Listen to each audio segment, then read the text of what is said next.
Kaya ng maraming tao yung system na meron sila. Pero the product itself, madaling i-produce yun. In fact, mas marami pang ang burger na mas masarap sa McDo. Why McDonald's is very effective? It's not of their product, but because of their system. Networker ka, negosyo mo to, dapat makadevelop ka ng sistema.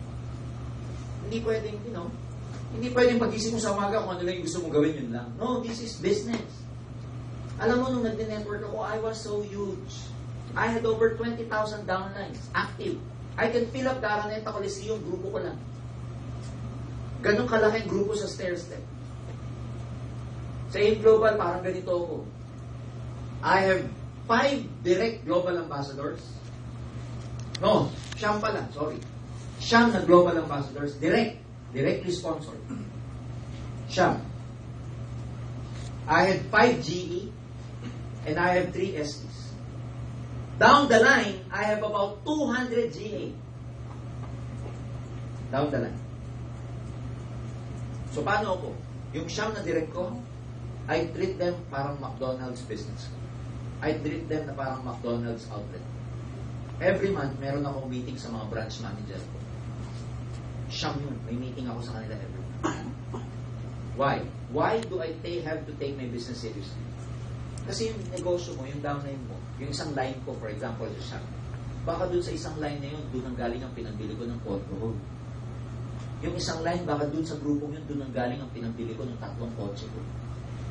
Baka yung isang line ko yun, dun ang galing ang pinang-travel incentive ko together with my family. That when I wake up in the morning, meron akong diary kung anong gagawin ko sa bawat line ko yun, nakalat. It was very scientific and systematized. May systems. I'm doing this and telling you this because pwede niyong gawing karirang AIM Global. But for now, ang gusto kong sundin ninyo, yung pinag-uusapan natin, step by step. You never get there overnight. I'm teaching you step by step. Are you learning? Yes. Accelerate. No? Anong sikreto to accelerate your learning? Practice, patience, and persistence. 3 P. Practice, patience, persistence. Practice and practice. Maging pasyensoso kayo. It doesn't matter if you commit many mistakes. Tuloy-tuloy lang. Parang ginawa ni Reds. Kahit ilang beses nagkamali, tuloy. Hanggang ma-perfect mo. And of course, persevere. Never, ever, ever give up. Of all the attitudes, failure can never handle persistence. Sa lahat ng attitude ang hindi kayang hawakan ng failure, persistence. Basta matyaga ka, hindi ka nag-give up. You have always a chance to become successful. Laging ganun yun. Kaya, di ba, pagka ganitong training, parang pag nare-realize mo yung kulang mo, parang gusto mo nang tumayo. Tama ba ako? Parang gigil ka, gumagano na yung kamay mo. Nangangati ka na, tapos na, tama na, please. Gusto mo na lumabas. Tama ba? But I'm not here, ladies and gentlemen, to just teach you. I'm here to reveal to you what is your mistakes. I'm a kind of trainer na pinakikita ko yung mali. Kasi ako naniniwala na sa mali ka matututo. Reference mo yun. Yun ang transformative na training. Nakaka-transform yun kung alam mo yung kulang mo, etc. I'm not here to just motivate you. Tapos na tayo doon. Kung kailangan pa kitang i-motivate ngayon, ilang buwan ka na, may problema ka. Kung lagi ng usapan natin, motivation, basic yun. Dapat ma-realize mo anong gagawin mo. At ano yung mga mistakes mo para doon ka mag-refer at sa future, hindi mo na ulitin. You prove a pattern. Next. Creating a tidal wave. Paano ka gagawa ng tidal wave? Palaki ng grupo. Paano nag-create ng momentum? When the power of duplication takes control of your network, it will grow with little or no effort on your part. Makaka-create ka lang ng momentum pag may duplication na. Paano nag-create ng sudden boom ng network? Ito lang. Recruit, OPP. Pag may downlines ka na, train them. Teach them. Pinaka-basic na ituturo mo, matuto mag-OPP, mag-isa. If marami kang downline ang kayang magsalita, imagine mo grupo mo, ang daming bibig na nagsasalita sa buong grupo mo. Hindi lang ikaw. Pag maraming bibig, maraming presentation. Pag maraming presentation, maraming possible paying. That's the time dito ka mag-create ng tinatawag na tidal wave. Sa una mabagal, paunti-unti lang, hindi maka-take off. Pero when the power of duplication takes control of your group, magugulat ka. Boom! That explains kung bakit may mga taong ang cheque sa una. 5,000 lang. Biglang next paycheck niya daw, 15,000. Biglang yung third paycheck niya, 100,000. Biglang bumulusok. Kasi nung una, siya pa lang ang marunong. Pero nung nagtitrain na siya, nag-duplicate niya na, pinabayaan niya daw na niya matuto mag-isa. Bang! Yun ang tinatawag na momentum. Hindi niyo marirealize tong momentum stage na to pag kayo lang lagi ang marunong. Pag kayo lang ang nagtatrabaho sa grupo. Pag kayo lagi nag-OPP para sa dami. Never. Nangyayari ang momentum sa tinatawag nating duplication. Sabihin niyo duplication. So, ang challenge ko sa mga leaders dito, ilan na na-duplicate ng sarili mo sa grupo. Kasi dito, pag kumikita ka, hindi na tanong kung magkano kinikita mo. Ang tanong na dito, ilang leaders ang na-duplicate ko. Kasi aanuhin mo ang kita pag wala kang duplication. Tawag ko dyan, pag may kita ka, malaki kita mo, pero wala kang na-duplicate, it's a sign of instability of your group. Parang lumaki yung palasyo mo, na kulang ang poste mo. Konting earthquake, pabagsak ka.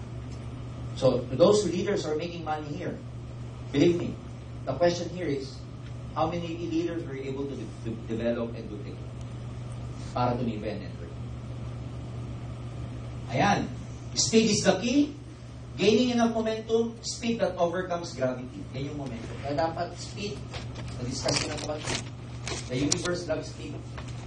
Bilis ka dapat. Alisto. Pagkising mo sa umaga, hanap agad. Mapapagal-pagal. Yan ang nag-create ng momentum. Kasi pag mabilis ka, may sense of urgency ka, ang grupo mo gagayahin din yung sense of urgency. Hindi pwede maghintay ng oras.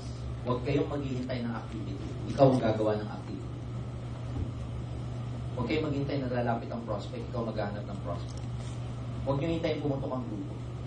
Ikaw ang magpaputok ng grupo. Kasi some people, sa tagal ko sa networking, yung iba naghihintay na lang na pumutok ang grupo. Hoping na one day, may lumabas na agila sa grupo, papaputok. Hindi lalaki yung grupo. Hindi darating. Hindi dumadapo ang agila. Hinahanap siya. Don't expect na one day may kakatok sa inyo. Ako ang sugo. Ako magpapag-global ang basa doon. Walang gano'n. Walang gano'n. You have to go out there and find it. Leaders make things happen. They don't wait for things to happen. Daming gagawin, ano? Daming gagawin. Diba? Ganun talaga. Gusto nyo yumaman eh. O, paano mag-take off? Nasabi ko na kanina to. Maximum energy, massive action. Hindi action massive. And sense of urgency. Kaya dyan makaka-take off ang grupo. Maximum energy. All out. Labas mo lahat. When I say energy, lahat. Positive all the time. Effort. Dahil lang naman yan. Uminom ka na ng product. Lalabas ang energy. Massive action. OPP dito, punta dyan, punta dito. Kasi sa dami. You know, may isang leader from Cebu. Kasama ko dati siya sa former company namin. Finally, sumalpak siya sa AIM. Pero sa Cebu siya naka-base. You know what? I saw him here. Maybe he joined the business in Cebu about mga 2 months ago. Alam mo, nag-build siya ng recruit niya, ng grupo niya sa Cebu. Pero the other day, nakita ko siya sa head office. You know why? Kasi makakakilala niya. Kaya dito siya sa Luzon. Kasi makakilala niya sa Baguio, pupuntahan niya para recruitin. Can you imagine from Cebu to Baguio? Sabi ko ilang months ka sa Cebu? Sa Baguio. Sir, 1 month lang. First week of September, babalik na ulit ako sa Cebu. Pagbalik ko ng Cebu, 1 month ulit, pupunta ulit ako ng Baguio. Can you imagine? Ano tawag doon? Massive action. Maximum energy. Kung sa may tao, kung sa may kilala, pupuntahan. Ganun talaga yung nagpapalaki na negosyo. Okay? And then, the last part, di ba? Retailing, sponsoring, coaching. Why people leave? Survey ito sa buong direct selling and networking sa buong mundo. Bakit umaalis ang tao sa grupo? Number 1 reason probably ng marami, sir, lack of income. Alam niyo ba yung insufficient income? Number 5 reason lang. Ang number 1 reason why people leave is not income. It's because of poor communication. Lack of communication sa grupo. Kaya nag-quit ang tao. So make sure that you communicate very well to your downlines. You get the message across clearly. Number 2 reason, insufficient support. Hindi natutulungan. Letter C. And number 3, poor leadership. And letter D, lack of training. Etong apat na to, ikakategorize ko ng isa lang yan. It's all about leadership. Alam niyo, number 5, ito pinakauli, insufficient income. Meaning, people leave not because of insufficient income. Number 5 lang yun. People leave because of poor leadership, insufficient support, lack of training and communication. So, if you're not able to coach your group, they will leave. Kasi ang pinakamasakit sa lahat, ang distributors na misguided. Guess what? Maraming hindi lumalaking grupo sa AIM kasi misguided. Either hindi alam ang ginagawa or walang nagtuturo. Pero masipag naman. Pero ginagawa lahat. So, yung coaching is very important. Pag may masipag kayong downline, hindi natatapos nun. Dapat tinuturuan nyo ng ginagagawin mo. Kaya yung coaching, importante. Kaya coach mo kung ikaw mismo hindi pa marunong. Ano yung coach mo kung ikaw mismo hindi pa coach? Are you getting me? Yes. Okay. Isa-isay natin bakit importante ang coaching. Sabi dito, it is the highest paid and worst performed skill by builders. Bakit? Highest paid. It is the highest paid because this is the skill that develops the network. Isipin mo, coaching ang nagde-develop ng network. All sponsoring, ang ginagawa ng sponsoring is to just build a base of people to grow from. Totoo naman. Ang sponsoring, yan lang ang gumagawa ng tao. Pero magde-develop, alam nyo kung ano? Coaching. Kaya lang, anong hindi ko coach mo kung hindi ka nakakuha ng tao? Kaya ang sponsoring and coaching, kambal. So, hindi ko coach mo pag wala ka na sponsor. Nag-sponsor ka naman na hindi nag-coach, hindi ma-develop ang grupo. It is the worst performed skill because most people are confused about what they need to do or they do not know what to do. Kaya misguided ang maraming people. So how do you coach people? Number 1, magkaroon ka ng disiplina. Apply it to your group na dapat magkaroon ka ng coaching session sa mga downlines mo. Sabihin mo, coaching session. I'm especially talking to the upline leaders here. Please, dedicate a time to coach your downlines. Ang tawag ko doon, coaching session. You must have the discipline to follow coaching process and not get caught up in the emotion and distractions of your new people. Minsan, ang sakit kasi ng mga upline, hindi nakakapag-coach sa new group kasi overwhelmed sila sa new group nila. Na ang kino-coach lang nila, yung mga new group nila. Mali. Dapat kino-coach nyo rin yung mga old group ninyo. For all you know, yung old group ang magpapalaki ng grupo. Start to finish. Pag sinimulan mong i-coach, coach them until they become successful. Do not leave them along the way. Number 1, do not assume that your downlines know everything. Diyan maraming nasisira. Madami tayong assumptions. Number 3, yun yung binabanggit ko. Dapat may coaching session ka sa grupo mo. Daming S. In this session, your sole objective is to help them learn the skill. To develop a learning session with your downlines. Your downlines. Again, session yan. Maturo kayo mabuti.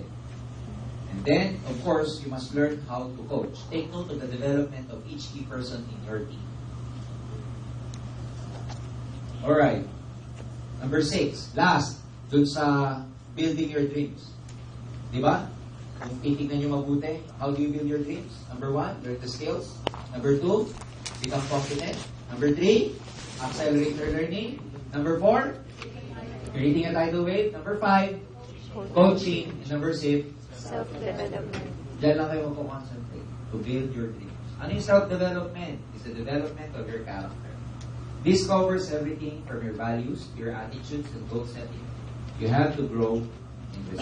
In other words, also, to build your group or to build your dreams, dapat nade-develop. Paano ba nade-develop? Nade-develop ka by character, by your experience. Nade-develop ka by may mga nagtuturo sa inyo. Kaya ako, I always recommend na kung gusto mo maging successful, maghanap ka ng personal mentor. Ako, marami akong mentor. May mga online mentors ako, may mga pinapalo akong tao sa Facebook, may pinapalo akong tao sa email, may nabasa akong mga vlog. Iba pa rin pag may nagtuturo sa'yo kasi part yan ng self-development. So, ang kakampi nyo dito, experience, because yung experience, ang gagawin yan, i-develop niya yung character. So, huwag kayo matakot magkamali. Huwag kayo matakot magkamali. It is always okay to make mistakes. Now, leaders, pag-usapan natin yan mamaya, leadership. Pasensya na kayo, kailangan kong bilisan. Kailangan ma-develop yung emotional quotient mo sa sarili. Emotional intelligence yung tawag. Hindi na uso ngayon yung IQ. Emotional intelligence, the way we manage emotions, both our own and of others. Ang ano niyan, ang definition niya,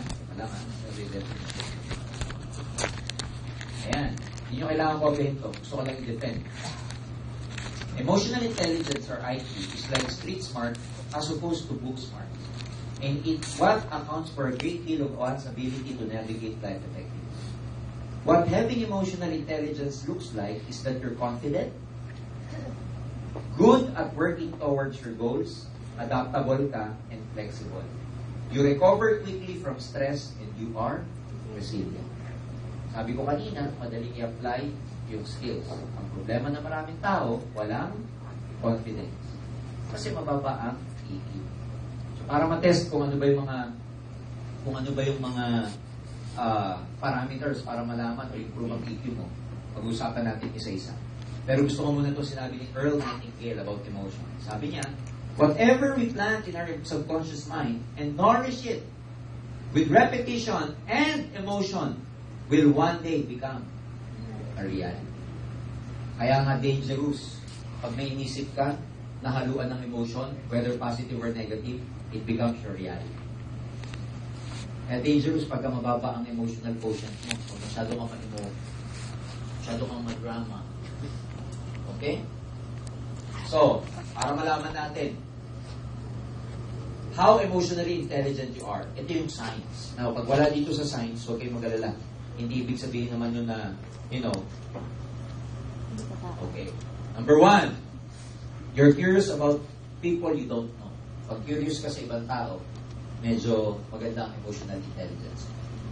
Curious ka sa lahat ng bagay. Curious ka, anong ginagawa ng tao? Curious ka sa mga top distributors natin. O kaya, ang naging character nito, ano kaya ang ginawa nito bago siya naging successful. Ayan. Yung iba kasi passive lang. Wala lang sa kanila. Number 2, you're a great leader. Kasi you believe in yourself. Mataas ang EQ mo pagka may leaderish ka.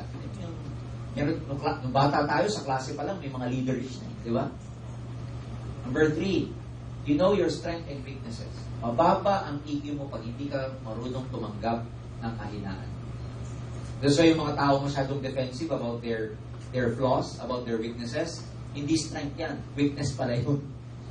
Kaya pag ikaw matagal kang magpatawad, matagal kang, alam mo yun, hindi matagal kang tumanggap ng kamalian mo at saka kamalian ng iba, it's a sign of weak emotional intelligence. Number 4, you know how to pay attention. Pag marunong ka, pag may kausap ka, huwag kang text ng text. Kausap ka. Oo nga. If you cannot pay attention, mababa ang emotional intelligence. Number 5, when you're upset, kung down ka, alam mo kung bakit. May mga tao kasing pag down siya, bakit ka nangihina? Hindi ko alam ma-apply. Ewan ko ba? Kaya may problema ka. Ha? You must know exactly why you are upset. Alam mo yung reason. Number 6, well, you can get along with people.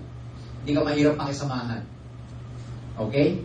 Pag mahirap kang pakisamahan, medyo, alam mo na, attitude na natawag dyan. Number 7, you care deeply being a good and moral person. Stable ang emotions mo pag ganyan. You care about other people. Yung may pakialam ka. Mahirap kasi yung taong walang pakialam. This is especially applicable to the group. Okay? Number 8, you take time to slow down and help others. Meaning, hindi ka makasarili. You take time to slow down and help your downlines.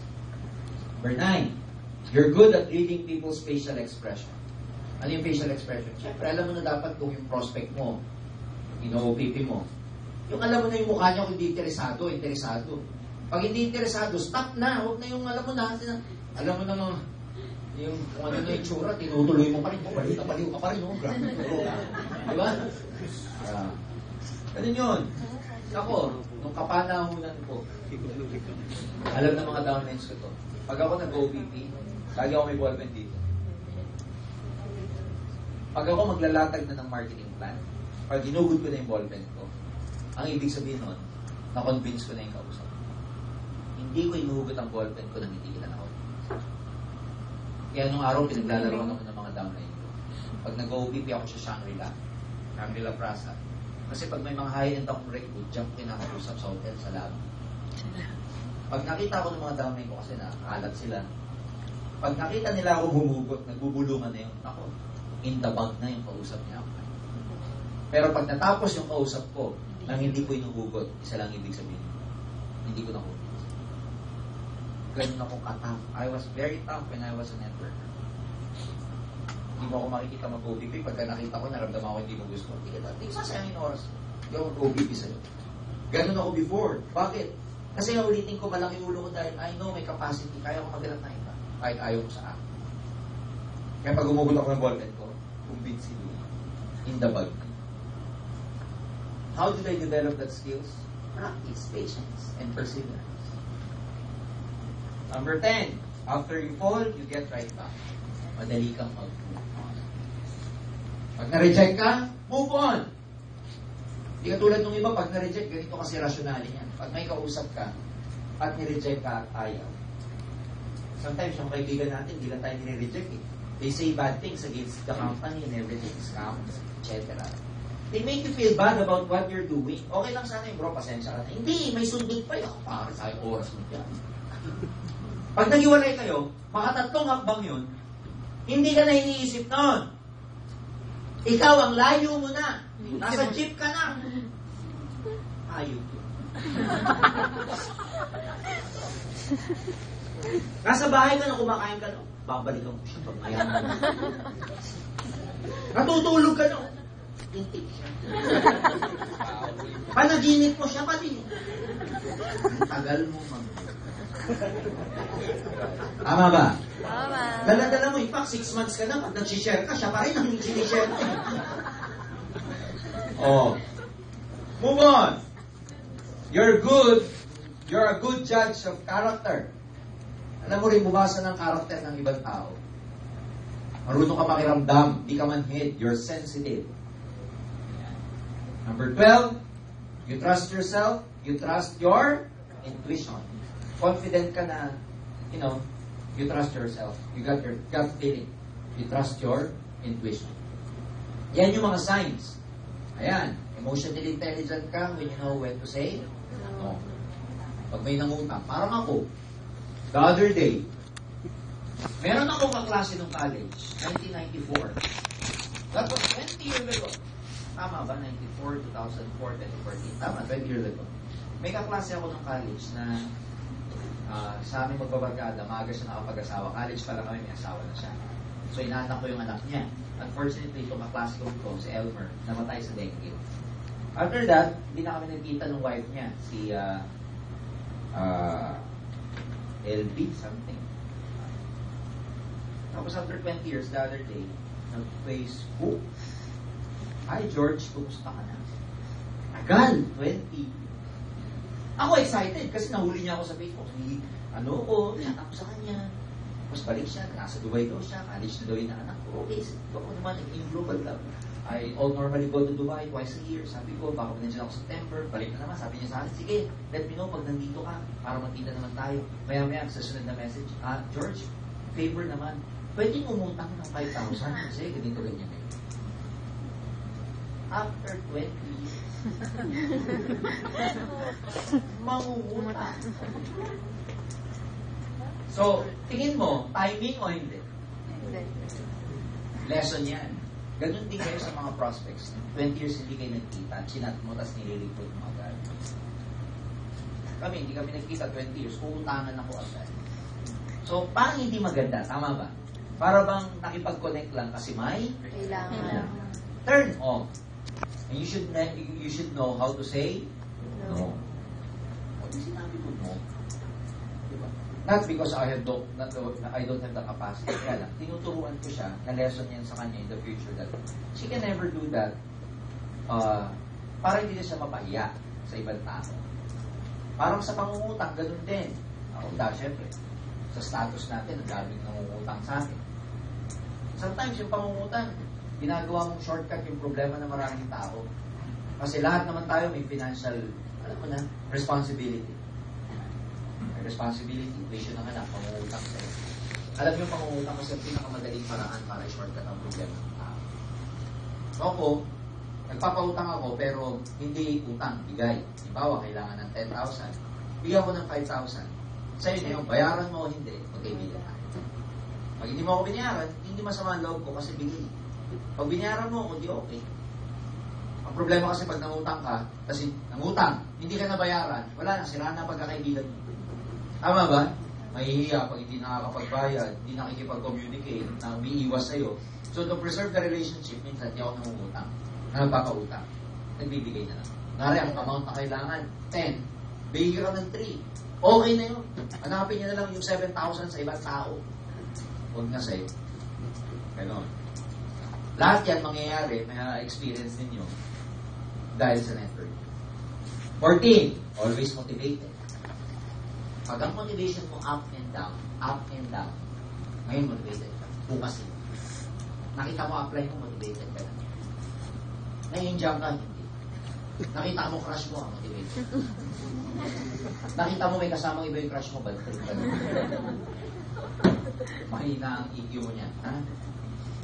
Okay. Sabi dito, the wonderful thing to understand here is that the energy that you reject or send out attracts other situations, events, persons, etc., which are in harmony with your internal energy. This explains kung bakit na-attract ko si Tita Terry. Kung bakit lumabas siya sa network content time. Did you learn something? Yes. Did you learn something about that? Yes. So, alam niyo na ngayon kung saan kayo mag-zero in terms of building your business. Yun lang. Alam niyo kung tignan niyo yung notes niyo, yung building your dreams niya. Wala na kayong pang kailangan ng training. Yan lang ang gagawin niyo hanggang makuha niyo yung mga pangarap. Of course, in building your dreams, it's very important that you are able to develop your leadership skills. Leadership din to eh. Bakit importante yung leadership? Kasi, di mo magmamanage, pero gahawak kayo ng grupo eh. Ang problema, pag wala kayong, alam mo na, pag hindi kayo nakahawak ng grupo, effectively, yung grupong hinahawakan nyo, mawawala din. Tsaka ganito yan, ang rationale lagi niyan. Ang mga tao, mas gusto nilang sumama sa mga taong may leadership. Parang ikaw, gusto mo sumama ka sa grupo na may leadership. Ayaw mo sa grupo na walang leadership. Kaya dapat, step up. Yung hindi pa lumalabas ang leadership dito, step up. Get out of your comfort zone. Assume leadership. Ang leader, self-motivated, self-starter, goal-oriented, goal-getter. Eh, kung ang gagawin natin sa'yo, araw-araw pa kitang i-motivate, mahihirapan tayo kasi motivation, ano lang yan eh, basic lang sa networking. In fact, hindi ka dapat tinuturuan hindi ka nga dapat minomotivate eh. Kasi hindi mo na kailangan ng tao para i-motivate ka. Ikaw mismo, kaya mo dapat i-motivate ang sarili mo. Because most of the time, wala kang kasama, ang kasama mo ikaw lang. May hirapan ka pagka ikaw mismo hindi mo kayang i-motivate yung sarili mo. Are we clear? Yes. So please, be motivated. Kung pwede lang. Wala na tayong motivate mo naman ako. Wala na ganun. Please. Bagay yan sa 1 day call. Mahirapan. Sa 2 days call. Yung sinabi mo kanina. Pero naka-isang buwan, 3 buwan ka na, tapos ganun pa, motivate. Please. Kailangan kaya mong i-motivate ang sarili. There are going to be moments of doubt, frustration, setbacks, pero do not dwell on it. Move on. Marunong ka dapat mag-move on. So, ang leadership sa AIM, hindi siya authority. Ang leadership sa AIM leadership is not a whipping authority. It's about empowering people. Kaya ang term natin dito, power. Bakit sinasabi yung power? Sige nga. Power! Power ka ng power. Tapos ano nga ba yung power? It's empowering people. Leaders instilling the people around them a hope for success and a belief in themselves. Kaya mong i-project o kaya mong iparamdam sa grupo mo na dapat naniniwala sila sa sarili nila at sila may pag-asa sila makuha mga pangarap nila. Pag ikaw ba kadikit mo yung leader, tingnan mo mabuti ito. Halimbawa, lagi mong kasama yung upline mo. Ano nararamdaman mo pag kasama mo yung upline mo? Parang ang dali, di ba? Pag ang upline mo kasama mo, tapos nangihina ka, kakaiba yung upline mo. Pag kryptonite ang upline, may problema yan. Dapat ang upline, you can draw strength from them. Ngayon, ikaw, di ba, leader ka ngayon, nandito sa room na to. Ang tanong ko, pagkasama ka ng downline, lumalakas pa sila o nangiina sila? Pag hindi ka makasagot, may problema ka. Kailangan pagkasama ka ng downlines mo, lumalakas. Sabi ni Napoleon, a leader is a dealer in hope. Sabi niya dito, people who make things happen are people who have vision. Everything rises and falls on leadership. Lalaki grupo nyo sa leadership. Pero mawawala ang grupo nyo based on leadership. Alam nyo, marami na po ako nakita grupo na lumaki. Pero lumaki yung ulo ng leader. Nalimutan niya yung mga taong nasa ilalim niya, hindi niya na tinutulungan, hindi niya na tinucoach. Nawala din. May mga nakita akong leader na kung kailan lumaki yung grupo, inaaway ang mga downline. Alam mo yung ganun. So, along the way, huwag hindi magbabago. Dapat pag kumita ka ang pera hanggang bulsa lang, huwag nyo ilalagay sa ulo. And you know, lagi kong sinasabi sa training ko to, beware of who you become in pursuit of your goals. Huwag nyo i-compromise yung character ninyo sa pagkuha ng mga pangarap. You know why? Ang pera kinikita. Ang character pagkatao. Huwag mong i-give up ang pagkatao mo kapalit ng mga pangarap. Huwag mong i-give up ang character mo kapalit ng pera. Ang pera kinikita. Pero ang character, it's who you are. You know what makes us immortal? After long that we've been dead and we've been in the grave, what walks away with people when they bury you, pag inilibing ka na, what walks away with people, ano? Yung character. Patay na si Robin Williams, pero nang pinag-uusapan ng tao sa kanya ngayon, yung character. Paano siya nakapagpasaya ng ibang tao? Paano source siya ng happiness ng iba? Gano'n siya kabait sa mga foundations? Meaning, what makes a person immortal, yung character niya. Kaya pangangalagaan niyo mabuti yung character mo. Kasi hindi namamatay yun. Yun ang pag-uusapan ng tao after we've long been dead. And isang beses ka lang gagawa ng pangalan sa industriya ng networking, kaya ayusin mo yan. So, yun yung pinag-uusapan natin, that when you're able to build your group, alagaan niyo mabuti yung tao, huwag niyo kakalimutan yung mga pinanggalingan. It's very sad to say that sometimes there are leaders na kung kailan lumaki, saka sila nagkakabangga-bangga. Nung hindi pa kumikita, sabay-sabay kumakain ng tuto. Nag-share sa isang plato. Kung kailan kumita, saka nagbago. I hope that will never happen to you. Okay ba yun? Yes! Okay. So, some points in leadership, ladies and gentlemen. Okay? Leadership comes from influence. You can only be able to influence your group, your downlines. You have to walk the talk. Hindi yan ang gagaling pag GA ka na o GA ka na o respect me, I'm your upline. It can be earned. It must be earned. It does not come from position. It cannot be mandated. Hindi mo pwedeng ipilit sa tao. Alam nyo, nung ako nag-build na network, never ko tinuruan ng mga downline ko na tawagin mo akong upline na. Never to impose. Never. I'm sorry to tell you, never. I never told my downlines to call me upline. Along the way, sila na yung nagsabi sa akin na upline ang tawag sa akin. They've learned. I've earned it. Hindi ko ini-implement na tawagin ako upline. It cannot be mandated. And number 5, it must be earned. Points in leadership. Ito importante to. So, dali lang to. Vision. As a leader, may vision ka. Ang project mo sa grupo nito may pupuntahan. Parang si Doc Ed. Alam mo malayo mararating ng kumpanya kasi laging may sinasabi si Doc Ed na mga mangyayari in the future. Eh din, ganoon. Dapat na ipapakita nyo sa kayo grupo nyo na may mangyayari sa kanila. Mayaman ka dito. Lalaki yung grupo natin. Huwag ka mag-isa. Pag-alala, kahit mag-isa ka pala. Kahit 3 buwan ka na, dadami ka din. Mas pagkalikod mo, sabihin mo, hindi mo nga lang alam kung kailan. Issue. Communication. Ang leader, marunong makipag-communicate properly. Hindi siya, he chooses the right words to say to his group. Hindi siya tactless. Hindi siya nagsasabi ng bagay na makakasakit sa downlines niya. Ganyan ang leader sa aim. Number 3, kaya niyo dapat mag-motivate ng tao. Again, sabi ko nga, pag bago yung distributor, kailangan ng motivation. Pero pag tumatagal, they must be able to develop or motivate themselves. Number 4, okay? You have to listen to learn. Hindi porket upline ka, ikaw lang yung magaling. Alam nyo, marami kayo matututunan sa downlines. Kaya nga mamaya, meron tayong open forum. Meron akong mga portion na tatanungin ko kayo. Para, I have to listen to learn also from you. Okay? Number 5, have a genuine interest in people. Huwag lang kayo sa taking maging interesado. Huwag lang tuwing ang follow-up mo, bro, ilan ang papasok mo? Okay, bye-bye. Brad, ilan ang i-encode mo? Okay, bye-bye. Bro, ilan ang ipapasok? Puro ka ganun, pasok, encode, pasok, encode. Alam mo, pag tinawag ka ng mga downline mo, ayun si upline, pasok. Dapat interesado kayo sa tao. Kung sa inyo, sa pamilya, kumain ka na ba? If you take care of your people will take care of your business.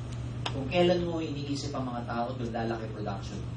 Pero kung lagi mo iniisip ang production mo at inuuna mo ang production over tao, doon gagapang hindi lalaki.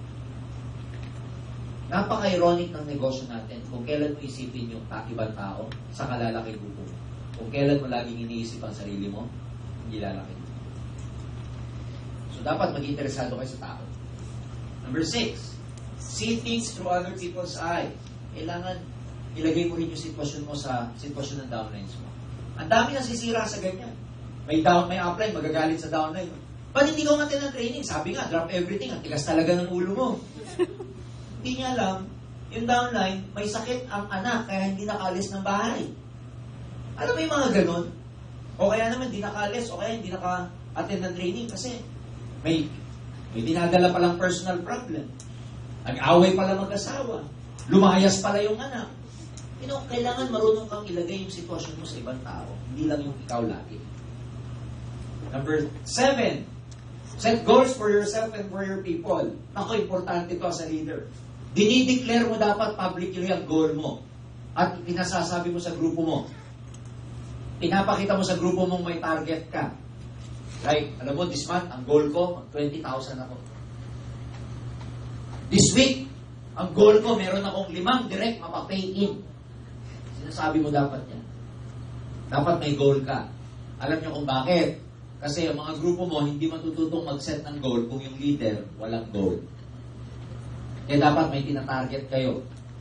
Okay? Number 8, discipline and focus. Ano ibig sabihin ito? Pag leader, lahat ng bagay na makakatulong mo sa production na gagawin. Focus muna. Wala muna yung mga kung ano ng mga lakwatsa, good time, sine, wala mo. Disiplina. At saka ang disiplina dito, lahat muna ng makakatulong sa negosyo mo ang gagawin mo. Pwede ba yun? Yes. Focus lang. Focus. Number 9, create a team. Paano kayo mag-create ng team? Bigyan nyo ng roles yung mga downlines. Huwag kayo lahat. Hindi kayo makakreate ng team pag ikaw lahat. Kunwari, ganito. Meron kayong training na ganito. Yung iba in charge sa registration. Yung iba in charge sa food. Yung iba may committee na in charge sa ganito. Dapat may ganun. Para lahat may role. Because you never create a team pagka ikaw lahat. Can you imagine sa basketball, ikaw na yung coach, ikaw pa yung forward, ikaw pa yung center, ikaw pa yung guard, ikaw pa yung alam mo na, water boy. So, create a team. Number 10, respect and dignity of others. You must be able to respect other people also. I think sinasabi namin na hindi lahat ng panahon upline, ikaw lang yung tama. Dapat is being an upline, level-headed ka. Open-minded ka. Hindi ka absolute. Alam mo, absolute yung ikaw lang ang marunong. Mahirap yung ganun. Kailangan flexible kayo. It's about respecting others. One way of respecting others, you know what, as a leader, alam nyo, dapat time-conscious kayo. You have to be prompt. Pag sinabi nyo ganito ang usapan, alauna ka dapat dumadating. Pag sinabing alas 2, nandiyan ka na sa appointment mo. Respect and dignity of others ang ibig sabihin nun. Because if you come on time, you respect other people's time. If you do not come on time, you do not respect other people's time. Ako nun, nagsimula ako sa network. Since sa mga downlines ko, puro professional. Naging culture sa grupo ko nun na dapat lagi on time kami. Kaya makikita nyo mga relo ko, iPad, cellphone, sa kotse, I'm always 30 minutes advance. Laging ganun. Hindi ko sinusunod yung tamang oras. Lagi akong 30 minutes advance. 11, be able to empower people. Ano yung empowerment? Kaya mong ibigyan ng power. Kaya kaya mo silang paniwalain sa sarili nilang kakayahan. Yan ang empowerment. Empowerment means you are able to develop yung belief level ng downline mo. You are able to lift up their confidence level. Empowerment means napaparamdam mo sa downline mo na kaya nila. Yan ang empowerment. Kaya nga sabi ko kanina, dapat pagkasama kayo ng downlines ninyo, napapower up sila, namomotivate sila. Hindi sila nangihina. Kaya pag may problema ka sa bahay, iwan mo sa bahay yung problema mo, huwag mong dadalhin sa grupo. Well, duplicate. Dapat napaparami nyo yung sarili nyo. Importante yan. Paramihin nyo ng paramihin yung sarili nyo. Ang tawag ko dyan sa duplication, cloning. Sabihin nyo, cloning. Kailangan mag-clone nyo yung sarili nyo. Hindi magkakaroon ng momentum sa grupo pag hindi na-clone ang sarili. So you have to be able to clone. Kasi pag hindi mo na-clone, mahirapan ka. Kung ikaw lahat, ikaw yung one-man show, tapos ka dyan. Paano kayo makakapag-duplicate? Ano yung word? Again. Ulit. Paano maduduplicate? Cloning. Pero paano nyo ma-clone yung sarili nyo? By coaching people. Coach. Mamaya may exercise akong gagawin para alam nyo yung tinatawag natin na duplication at saka coaching. Okay? Now, before I go to the part, again, meron akong exercise about leadership. Ito, importante ito. Andiyan ba yung Manila paper na tuloy? Yung Manila paper natin, tsaka tayo. Sige. Ilan ba sila lahat, Mark?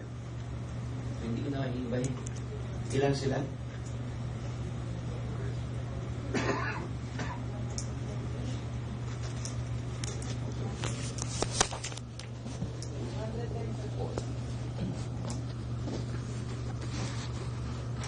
Akin na yung Manila paper 10. Okay. Ganito. Itong 2 rows na to, isang grupo na kayo. Okay? 2 rows, isang grupo na kayo. 2 rows, 2 rows, ganun din dito. Yung dalawang to, magkagrupo na. Yung dalawang to, magkagrupo. Yung dalawang magkagrupo, magkagrupo. Para hindi magulo ganito. Itong row na to, row, harap kayo sa kanila. Harap. Itong row na to, harap kayo sa kanila. Hindi, iharap nyo yun. Mahirap naman iharap nyo. Huwag lang, tapos yung ulo mo. Mahirap yan. Okay? Kayo naman ang haharap sa kanila. Kayo din ang haharap sa kanila. Iharap nyo yung ulo. Alternate. Yan. Yan. Nanay, tatay. Okay? Yan. Unang exercise. May katapat kang tao, di ba? May katapat kang tao? Okay. Make sure may katapat ka. Pag walang katapat, sabihin sa akin. Now, sa lahat ng natutunan nyo kanina, may natutunan ka ba? Kahit pa paano? Yes! Wala. Sa lahat ng pinag-usapan natin, magmula nag-start tayo ng 1:00 hanggang ngayon 6:30 na. I've been talking for like 5 hours, 6 hours already.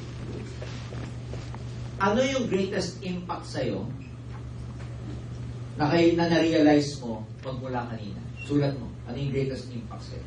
It could be, na-realize ko na kailangan ko baguhin yung ganitong ano. O kaya yung sabihin mo, na-realize ko na mistakes are good. Ano yung great? Isa lang. I'm sure maraming kinatutunan. Pero yung isang bagay na deep ang impact sa'yo. Malalim ang impact sa'yo. Sulat.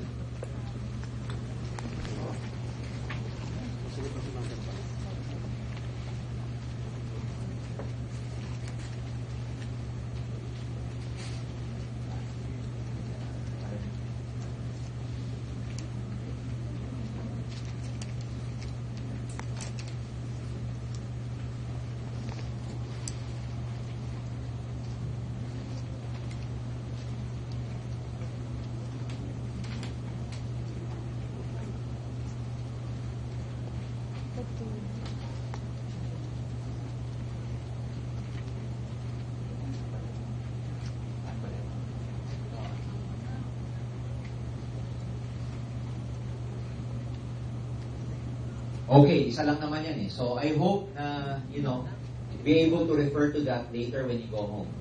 So, ano yung greatest impact na nangyari sa'yo sa training na to? Number 2, na exercise natin. I hope ito may katapat ka. Yung number 2, ano yung tingin mo na ayokong tawagin problema? Teka lang ha. Challenge or condition na kailangan mo, tingin mo, a very big challenge for you na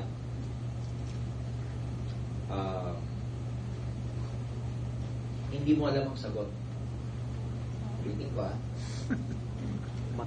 challenge sa network mo na hindi mo alam ang sagot kung anong gagawin.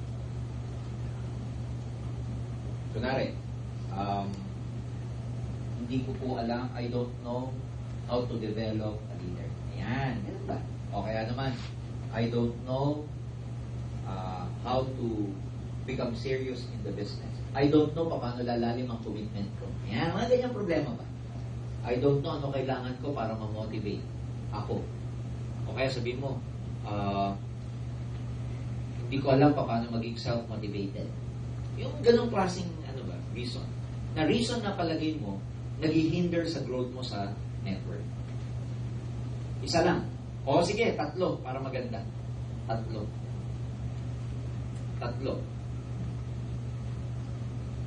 Ano yung matinding question o challenge mo sa sarili? Pwede mong sabihin na hindi ko alam paano ko aalisin ang katamaran ko. O kaya, hindi ko alam paano pa ako mas magiging positive. Or, hindi ko alam kung ano pa yung mga dapat kong baguhin sa sarili ko para maging successful. 3, mga hindi mo alam. May challenge sa'yo. At tingin mo nag-hinder sa success mo.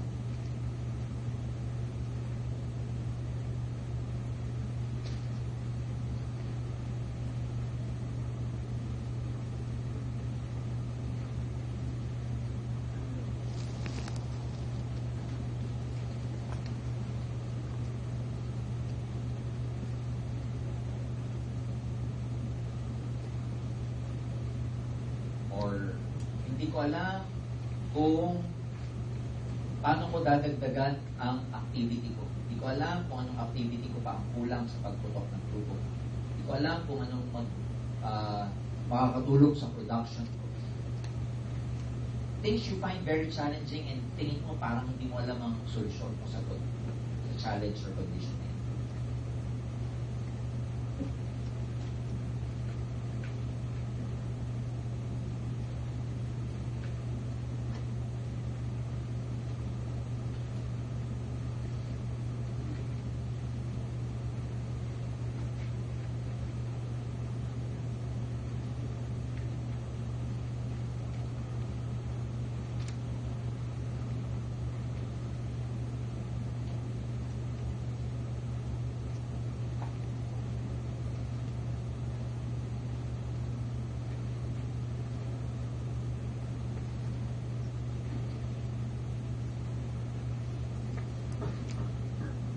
Okay. Okay na? Sige. Ganito, no? Yung humarap na row, yung gumalaw na row, di ba may pinaharap ako? Yung humarap na row, kayo si A. Yung hinarapan, kayo si B. Okay. Yung humarap na row, kayo si A. Yung hinarapan, si B. Ngayon, ang gagawin mo sa katapat mo, palit kayo ng notebook. Palit kayo ng notebook. Palit yung 3 questions na yan. Okay, pakinggan ako mabuti ha. Yung hawak na notebook mo, yung hawak mong notebook, di ba nagpalit kayo, A and B. So technically, ikaw A, kaninong notebook ang hawak mo? Si B, okay. Ikaw ngayon A, babasahin mo kay B yan. Sabi mo, B, ito problema ko eh. Akuin mo, yung problema. Okay? Ulitin ko, ha? Parang ganito. Wag na, confidential yan. Kayo dalawa na dapat nakakarinig. Halimbawa, ako si A. Di ba nasa akin notebook ni B? Sabi mo kay B ganito, alam mo B, ito problema ko. Sabi mo sa kanya number 1. Ikaw B, Sagutin mo ngayon kung ano solusyon dito sa problema. Ulitin ko ha. Nakuha niyo ba yung idea? Yes. Nagpalit kayo. Ikaw A, hawak mo yung notebook ni B. Sabihin mo, akuin mo ngayon yung problema yan. Sabihin mo, wala rin problema mo. Alam mo, problema ko kasi kulang ako sa commitment. Ikaw B, sagutin mo ngayon ano solusyon sa kulang ang commitment. Are we clear? Yes. Are we clear? Yes. Unahin natin si A. Bibigyan ko kayo ng few minutes. 3 question yan. Go! Go! Usap kayo. Usap. Usap kayo. I don't know how to become one. Oh.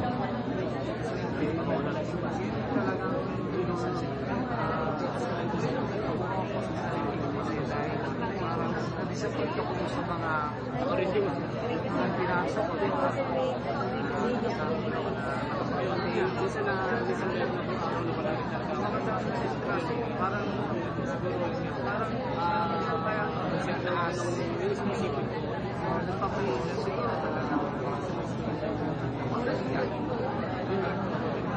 Parang bumaba yung moral.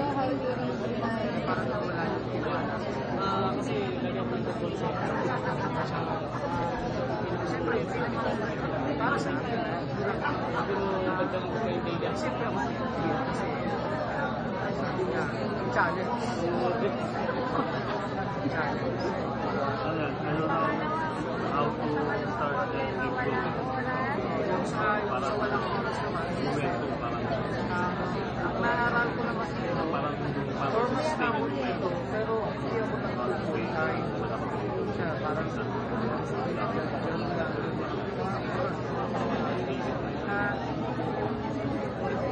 hindi nagawa ko, hindi nagawa full time siya. Ako nga wala ako muna. Kilala. Sabi ko nga, sarili ko, gusto ko muna maturo. Sa ako yung nangyari ngayon, madami akong matutunan. Siyempre, ang dami ko ng pinagdaan. Hindi ako nakakaroon ng ganito. What is matter? Anything na siguro, narating ang araw, magkakaroon ako ng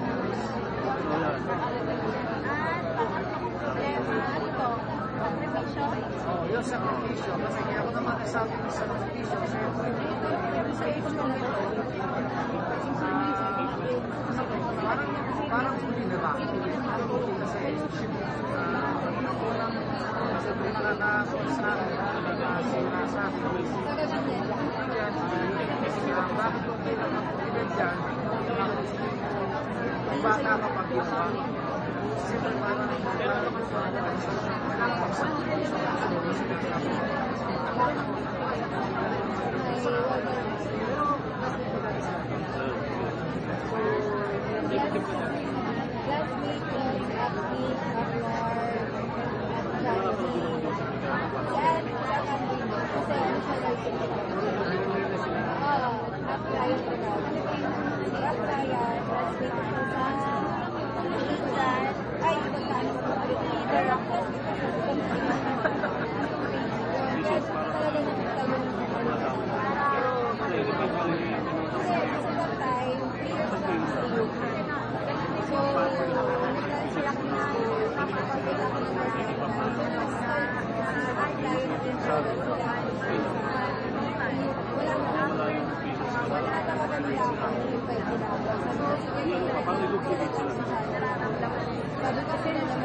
Si A lang muna ha, si A lang muna. Mamaya na si B. Baka nag-advance na kayo ha.